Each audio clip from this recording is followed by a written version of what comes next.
Hey there, I'm Scott, and welcome to my shack.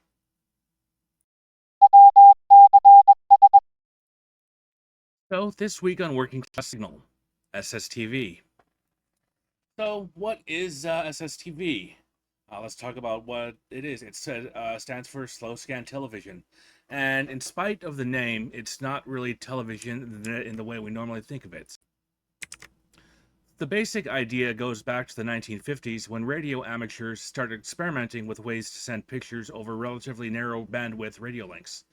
And that's the important part here, the bandwidth. Normal broadcast television requires a huge chunk of the radio spectrum because it's sending a lot of information very, very quickly. And we amateurs don't have the luxury of being able to access that bandwidth. Long story short, slow scan television takes the basic concept of television, turning an image into a sequence of signals, and slows the whole thing way the hell down. Early SSTV systems were pretty primitive by modern standards. The images were small, often black and white, and could take several minutes to transmit, but the concept worked. As computers and digital signal processing got better, slow scan television evolved from systems that were almost entirely analog into the computer assisted systems we commonly use today. And it's still around because, to be fair, there's something really cool about receiving an actual picture over radio. It's also been used from space, including transmissions from the International Space Station. So, how does SSTV actually work?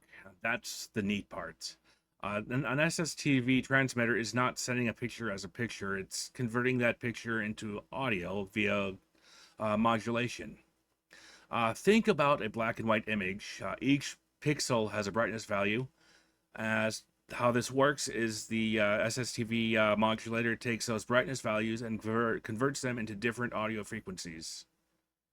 A darker pixel corresponds to one frequency and a brighter pixel corresponds to another. And then the system scans across the image, pixel by pixel, and sends those tones over the radio.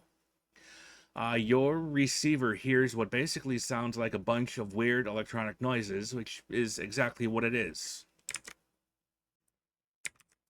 Alright, then the computer on the receiving end takes those tones, measures their frequencies, and converts them back into brightness values, and does this over and over, line by line, and eventually you get a picture. Color works on the same basic principle, except now we're encoding information about the different color components as well as brightness. There are several different slow scan television modes, and they differ in things like resolution, color encoding, and transmission time. Some images do take roughly a minute or two, and others will take considerably longer. And that's where the slow in slow scan television comes from. We're not sending 30 frames per second. We're sending one picture at a time, slowly enough that a relatively narrowband radio signal can carry it.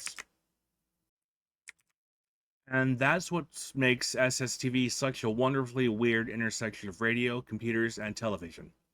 You're basically taking a photograph, turning it into sound, sending that sound through a radio, and then turning the sound back into a photograph.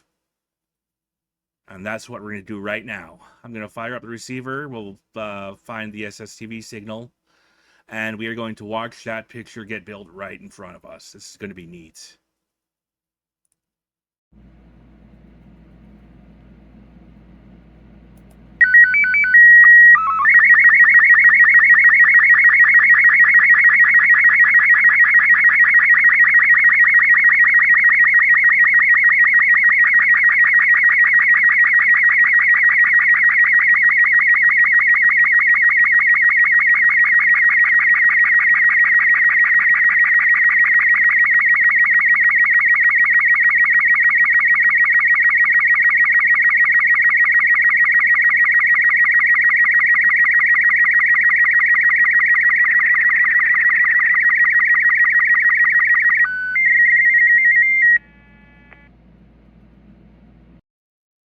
Now, isn't that wild? So, true story. There's sometimes a contest involving slow scan television, or every once in a while there's a program called ARISS, Amateur Radio, on the International Space Station, They sometimes have events where they transmit images for people to receive as well, and they give awards for clean receptions. Uh, Here's one I made earlier. Now, in fairness, this was a controlled demonstration because I didn't want to wait for an active event or other amateur radio satellites. Those exist too, and we may get into that in a later video. So that's it for our slow scan television episode. If you have any questions, leave them down in the comments below. We'll see you next time. This has been Working Class Signal 7-3 clear.